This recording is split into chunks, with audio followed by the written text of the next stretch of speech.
Hey guys, Max Finn here, and I want to start doing more kind of long form videos. Everything I do for the most part is performance marketing based. So I do a lot of short videos for ads. I've had a lot of fun last week. We're kind of I'm putting together my new course, and so I'm doing a webinar series, all the typical stuff that you do. But I'm having a lot of fun coming up with the new videos that are much funnier, and really not taking myself too seriously, poking a lot of fun at the gurus and the current model and all the stereotypes in the marketing world. I'll drop some links to them if you guys want to check out the creatives, both from a copy angle and a video angle. You don't have to sign up for a webinar. I don't care about that. But just I like people like seeing my ads. I like other people's ads. So, but anyway, so I'm so used to doing these quick 30-second, 1-minute videos that that you don't get to share a lot. But when I do get to share a lot, it's in my when I do my like group trainings and stuff where I talk for an hour to 90 minutes, and I love that because you can really dive deep when you spend 60 minutes, an hour, 2 hours, really just talking and kind of seeing where the conversation takes you. Obviously, I'm not doing an interview right now. We'll have, I'll start having people on that I can interview, some really great people. But today I'm going to start probably doing maybe one a week. I'd love for you to give me some feedback. If there's topics you want me covering, drop in the comments or let me know what kind of formats you like. If you want me to go long, short, whatever it is. Again, YouTube's pretty new to me in terms of actually being active on it. So I know there's not a lot of people out there right now, but that's going to change shortly. So today we're going to talk about, because I had a great call with one of my buddies, Depesh, this morning, and his wife, Shalina, and we were kind of talking about his agency and, basically I was just kind of giving them advice on how we grew our agency and how I've handled that. And, Unicorn Consulting is technically our third agency, my third agency. And so I have a lot of experience when it comes to building an agency, running an agency, growing an agency, and more importantly, I have a lot of experience when it comes to making mistakes in an agency. I have made every mistake you could think of. Actually, I'm sure there's mistakes out there I haven't made yet that I will make, especially after making that comment. But I've made a lot of mistakes, right? A lot of them. And, I wanted to do a video because a lot of people that I'm talking to, not just kind of peers of mine that are killing it, but a lot of younger kids that are getting started in 19, 20, 22 that are starting their agencies, because there's kind of this push, and it's nobody's fault necessarily. It's like Tai Lopez and those guys have, because of their success with their social media marketing academy and those programs basically teaching you how to start your own social media agency. We kind of have this flood of agencies, right? And they're all kind of boutique. They're all broad. A lot of them are commodity based, meaning they're low price. They're competing on price and not on value. And that's created this kind of flood of, small boutique 5 to 10 client agencies out there. And, I think what everyone needs to understand is that running an agency or doing consulting or anything in that kind of on that side of it. And I have no idea how sound is still coming out because I just muted this. It's because the sound is coming out of my monitor somehow. So let me just mute this because Facebook's blowing up with messages and stuff, and I don't know how to stop it. So I'm going to switch over there. Okay, we're good. So you have this flood of agencies, and if you're young and you're just getting started, I have this like ghost hat over here that keeps falling off this globe by itself. It's alluring, right? It's like, okay, I was working a 9-to-5 job. I'm just out of college. I kind of know the social media marketing thing, and I can make $5,000 a month. I can make $8,000 a month. I can make $10,000 a month, and that's huge for most people. Making $10,000 a month profit it puts you in the very top percent of earnings, especially if you're in your 20s or your late teens, right? Anybody really making $120,000 a year, that's a pretty strong living, unless you live in San Francisco or New York or Boston, right? But the problem though is, and this is what I encountered, you become the product, right? And that is a very, very dangerous place to be. And it's a place that frankly, we're still working day after day to distance myself from the business and make all the companies we're involved in, all the projects we're running, diversify them, get involved in a lot more projects, and make it less about me and more about all the other things. Because if you are an agency, especially a one-man shop, one-woman shop, like if you stop working, money stops coming in, right? So if you decide, hey, I want to take off this month, right? I'm tired, I'm stressed, I just want to go on vacation. You can't really do that because your clients that you have are not going to understand and be like, okay, you go away for 30 days, put everything on pause, we'll be fine when you come back, right? No, they're going to drop you, find another agency, okay? So I think the first thing with like people getting into the agency business is really understanding like what is your big picture. And I used to have this conversation with new entrepreneurs getting into dropshipping and ecom and kind of print on demand. It was really like, well, why are you doing this, right? Because a lot of people get into these things because they hear about it, right? It's like a few years ago, print on demand was super hot, so everyone was starting print on demand, right? A few years ago, dropshipping was hot, everyone's getting into dropshipping. And they get into it because they see all these successful people, right? They see all these people all over the place that are like, we're crushing it, we're killing it, we're doing, X million dollars a year and X, Y, and Z and all this stuff, right? And so you see it and you want that lifestyle. That's one. Listen, I think Ty's a legit dude, right? People give Ty a lot of shit because they think he's like all he is an influencer. Ty is a badass marketer. He made tons of money before, most of you watching this video probably were even out of college or high school. So I give Ty a ton of respect for that.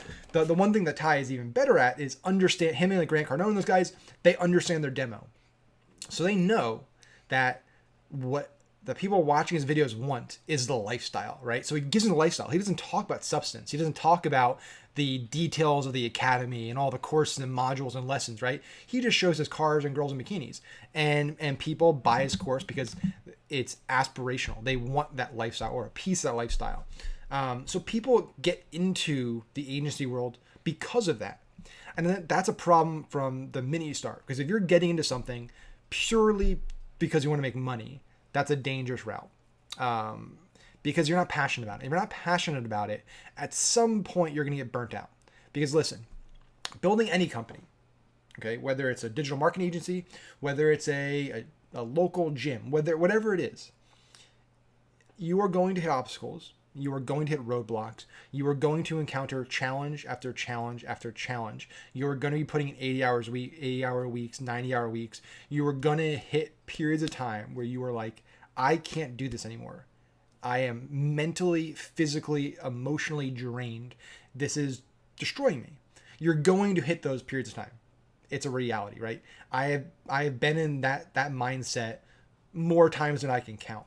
And thankfully, I have an amazing wife. I have amazing friends. I have amazing partners, and I love what I do. And because of that, I've been able to continue pushing forward and get to the next cliff, and then get to the next cliff, and keep going and moving this way. But it's only because I have the support system and because I have the passion, right? There's been things I've done in the last few years that I have not been passionate about. My very first agency with Kevin Harrington, we took on clients that I didn't believe in. I didn't think they were good products. And I wasn't excited about it. And when things got tough, I really just was like, screw this. I don't want to do this anymore. Like, this sucks. I'm not excited about my work. I don't think my it's not fulfilling. We're not helping anybody, and I don't want to do it anymore. And that's why Jeremy and I, we eventually moved on and started Unicorn. So I'm kind of going to go through a few points today of like what I think you should be doing kind of mental inventory wise before you start an agency, or if you're running an agency right now and you're struggling or you're looking to level up, things you should consider and think about, right? And listen, my goal of this video is not to scare you and make you not want to start an agency. I think that being in the agency business, it can be very rewarding, and there's a lot of great things you can do with that if you're doing these things I'm talking about, and if you understand the big picture and have a goal. Because a lot of people get into this business and it becomes a lifestyle business where you're making good cash, but it's a hamster wheel, right? You're making good cash, but you're looking to take a break. You're looking to, how can I increase my income? How can I build wealth? And unfortunately, you get stuck in that. You can't do it because you're the product and people are paying you for your time, basically. And that's not a scalable business model. You can only, work so many hours in a day, and you can only charge so much money an hour. Obviously you can keep charging more hourly, but it's when you're getting started, especially, it's very hard to charge a premium per hour, right? It's hard to charge a few $1,000s an hour when you're getting started. You got to work and you got to build influence and you got to build credibility and success before you can start charging that type of money. So here's, I think, the big thing. So step one with an agency is those expectations from your standpoint and your goal and the big picture you have when you start it, right? Are you starting this because you just want to make money? Are you starting this because you eventually want to build a massive agency where you have 50 employees and you have 100 clients and it's a true agency? Are you doing it because you want to have a vehicle where you can enhance your skills, you can test and experiment on other people's dime with the intention that you're going to eventually then go and build your own brands, right? Those are all paths that you can take. Now, what I can say for us, this is my advice to everybody, is I truly believe that the future, right, talking 2019, 2020 and beyond, is in your own brands, right?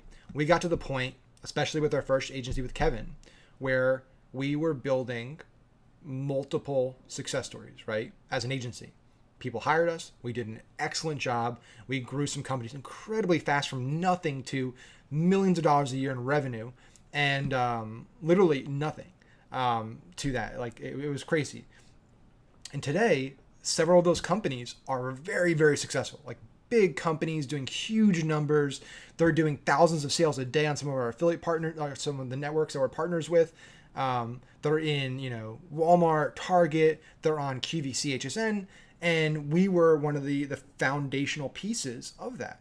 Now, again, I'm not bitter about it. It's you pay your dues, right, when you get started. And our partners in business, they got a better deal, and that's the reality. And there's no hard feelings about that. But what it's taught me is, hey, what I do and what you watching this as a performance marketer, as an expert marketer probably do, you bring a very, very valuable piece to the equation, right?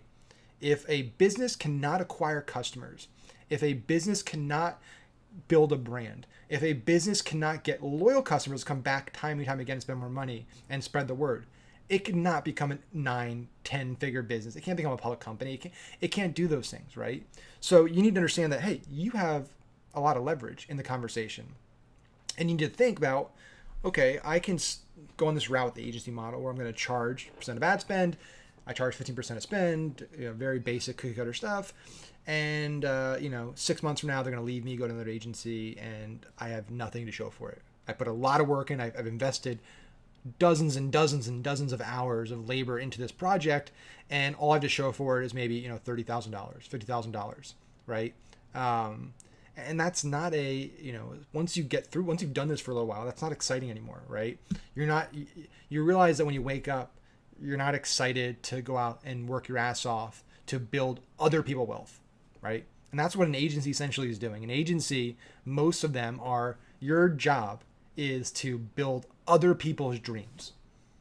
And that's shitty, right? It can be fun at first, right? To see other people achieve their dreams. We all love that, right? A lot of us, we get joy and fulfillment from seeing and helping others achieve joy and fulfillment, right? That's human nature.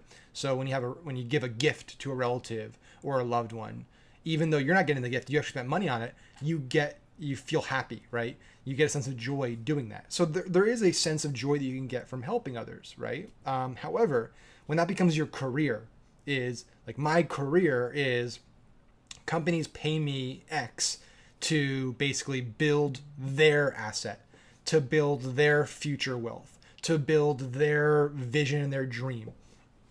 And then at some point, they kick me out. They kick me off the boat, and I swim back to shore, and I find another boat to get on and help build and cross the sea, right? That's that becomes a sad and depressing existence. It can be, and it becomes a very frustrating one. You start to build a resentment, and it's all emotions that you shouldn't be having, right?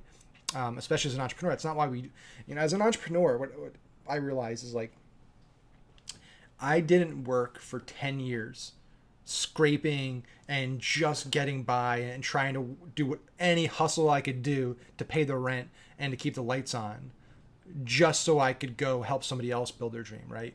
Like, no, I did that for 10 years to get to a point where then I had the freedom and flexibility to do whatever I wanted, to do what I wanted to do, to build my dream and my vision and only do what makes me happy.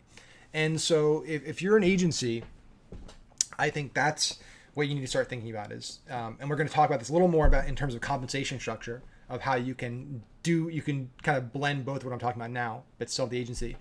What we're doing right now is we're forming partnerships with our clients to build new assets that we either own or co-own with them that now we have a mutually aligned interest.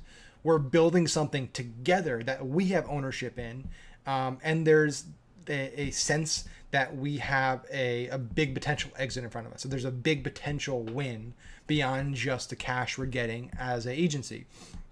So I can't get into like super specifics because a lot of them are still like a lot of these projects we're not 100% finalized on, or we're just launching. So I don't want to share too much stuff. But I can share like a high level, for example.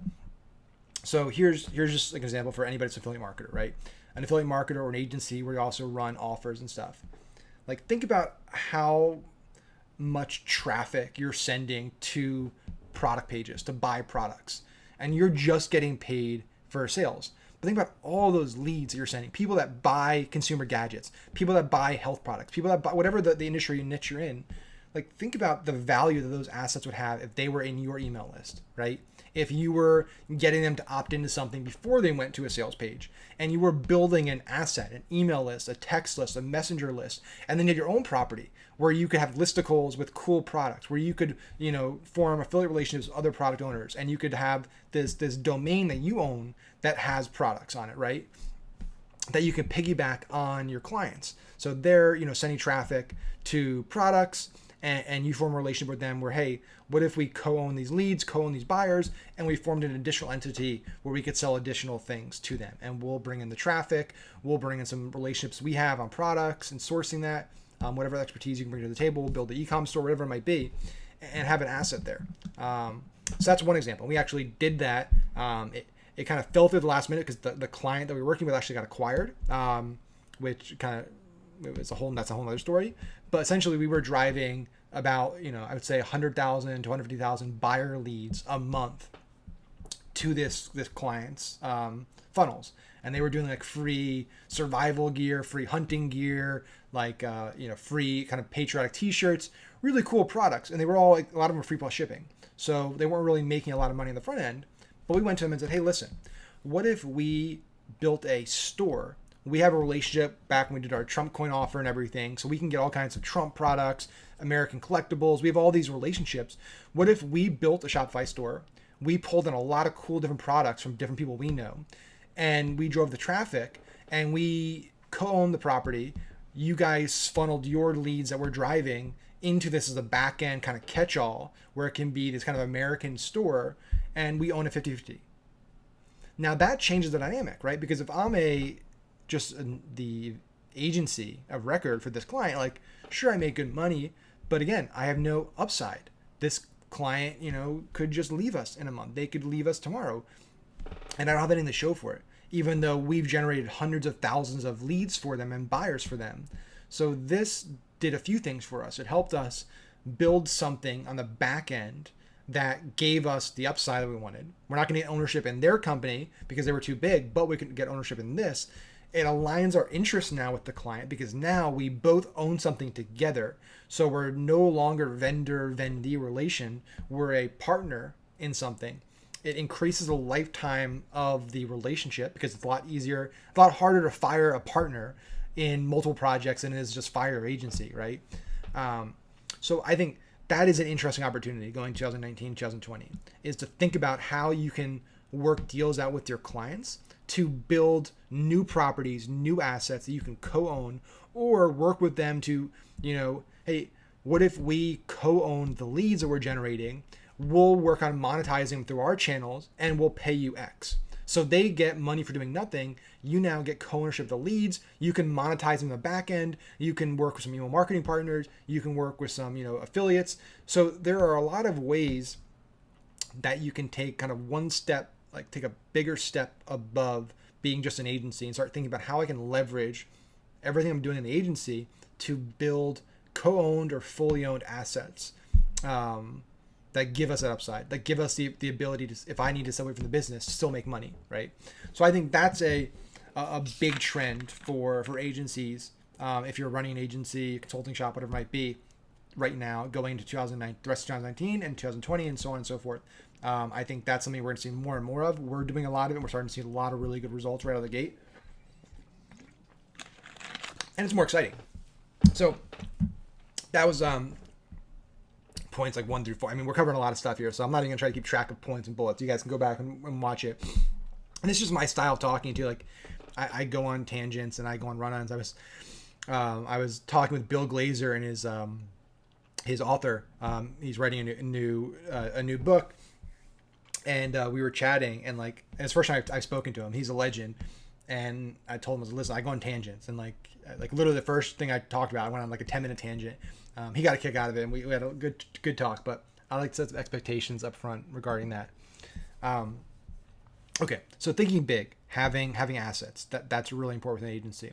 I think the other big mistake that agency owners are making right now, especially with how commoditized has become because of Ty and all the big figures selling social media like agency courses, is that everybody right now is competing in this big ocean of small fish, right? So we're all trying to get, not me, we don't do this, we do the exact opposite, but the masses are trying to fight over all these little 6-figure companies, little startups, maybe 7-figure companies here and there, but gyms, chiropractor stores, realtors, like all these little businesses.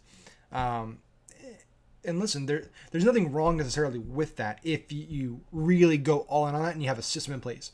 The problem is you become a commodity as soon as you start competing on price.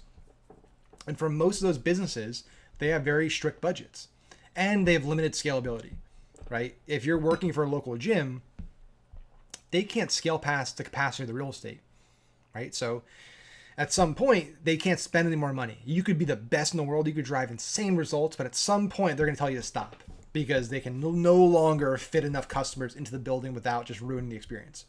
Whereas if you're selling a info product for a fitness, expert who also owns a gym, now you have kind of unlimited scale because he has an info product. So that's one thing, is working with small businesses. You have a limited capacity to scale. There's limited upside.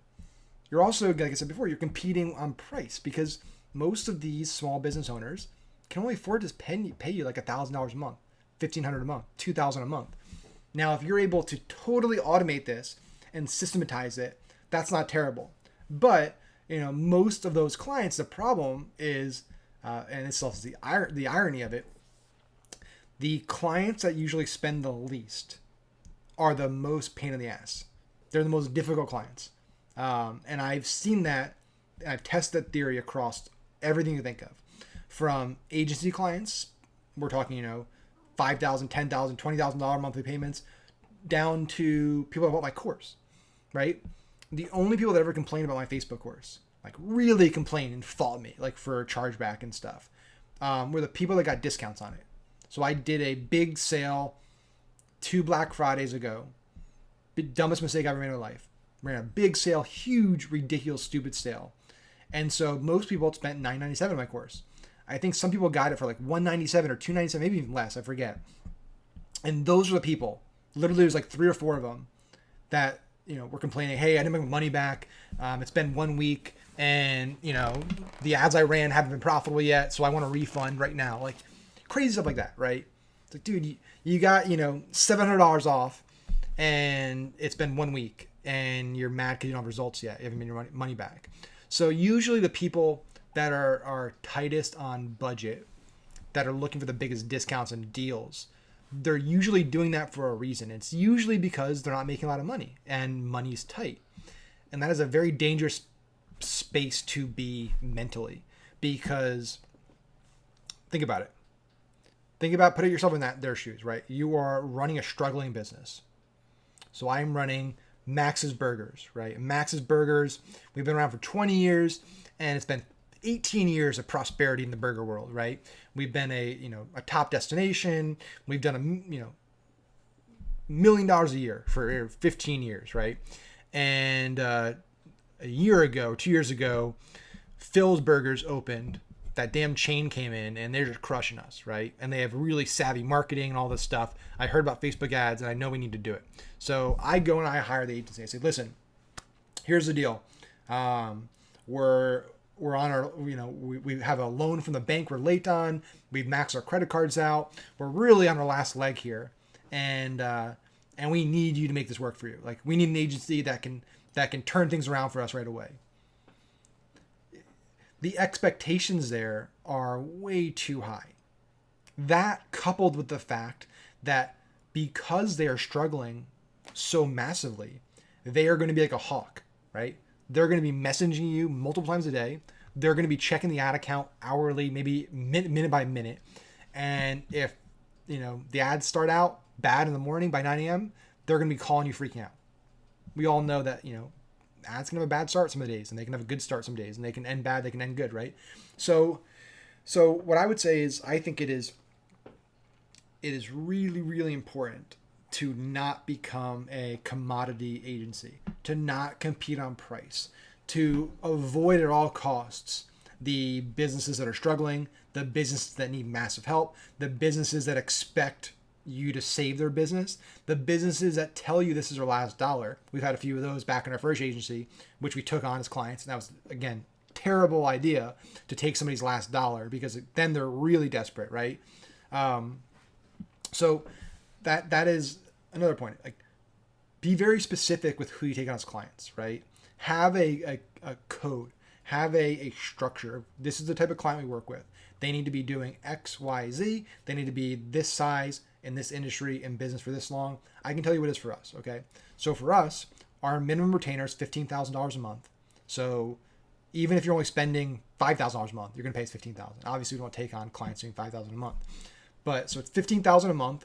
Then we usually structure some type of profit share or option vesting schedule where we can earn equity based on certain KPIs. So we have the upside there. And then we have a percent of ad spend sometimes, depending on how those things pan out. So at a minimum, you're paying us $15,000 a month.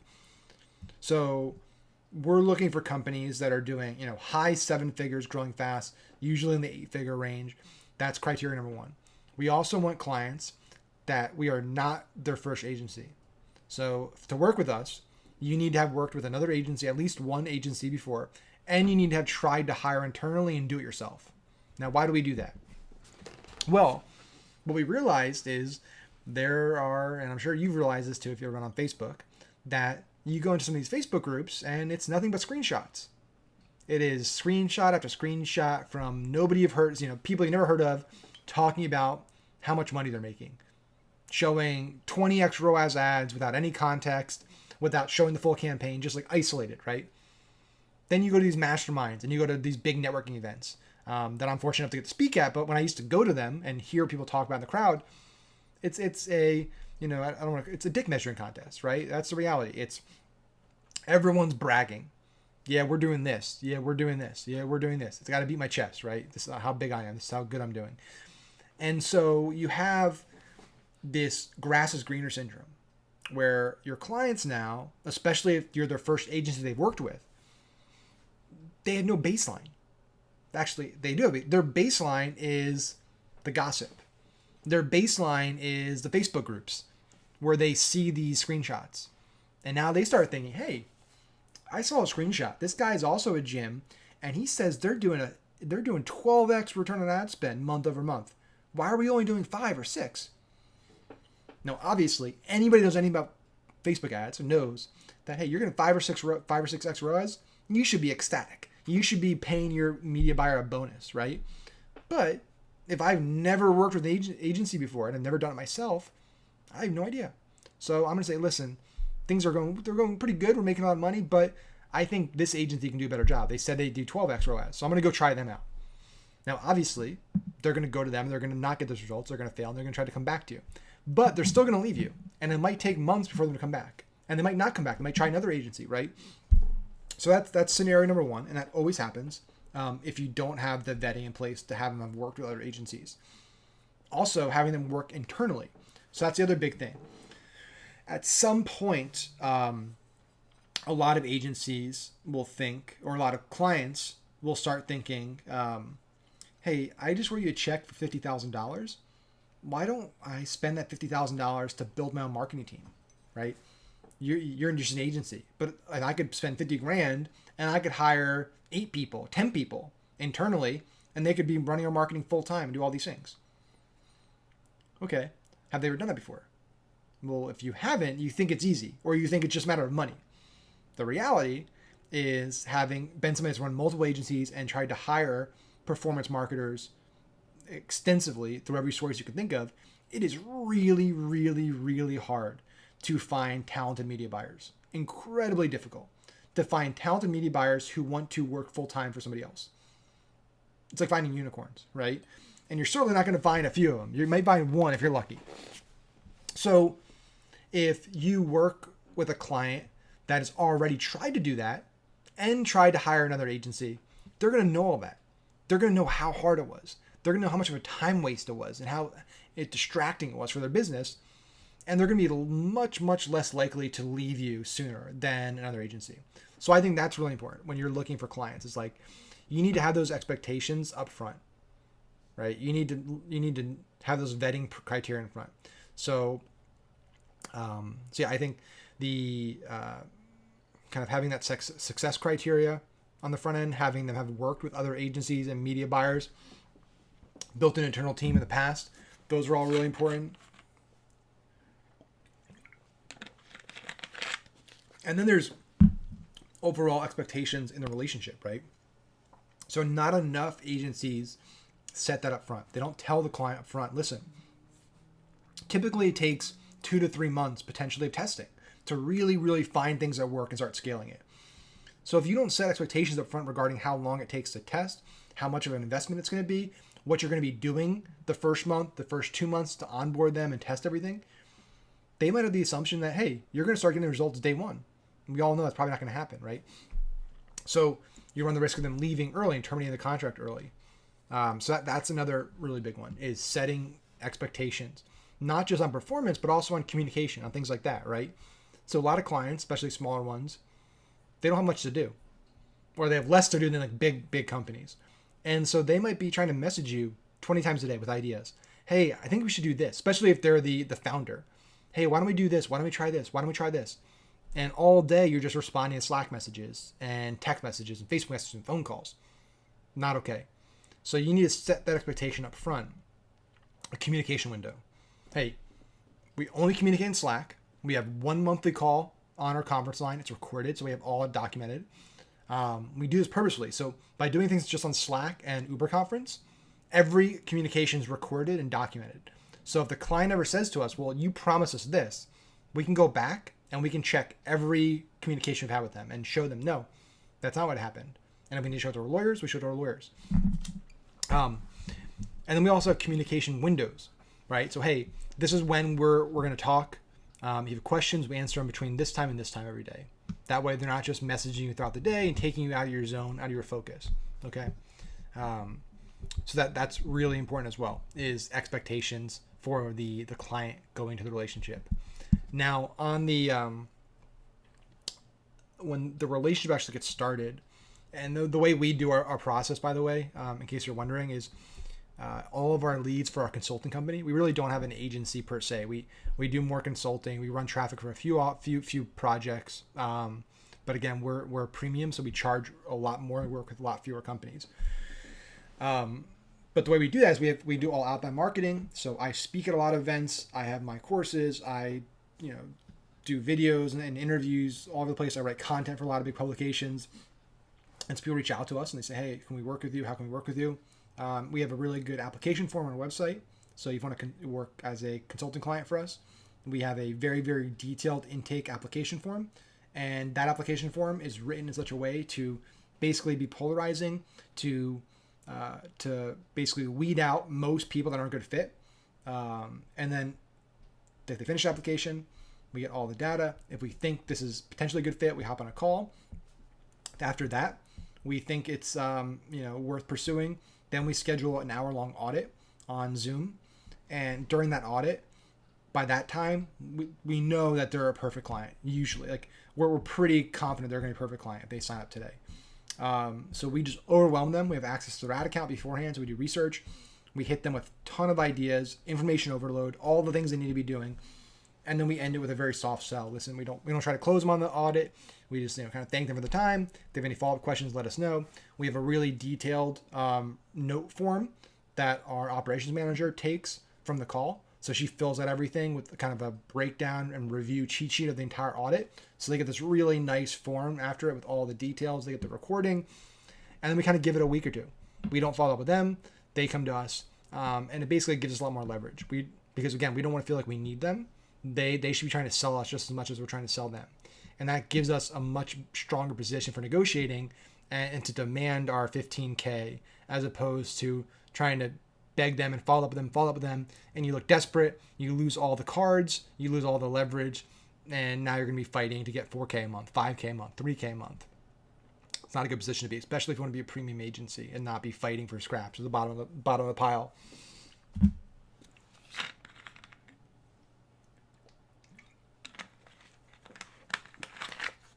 All right, so that's at a high level. I think some of the just ideas, thoughts I have for anybody here that's kind of starting agency, running agency, looking to grow an agency.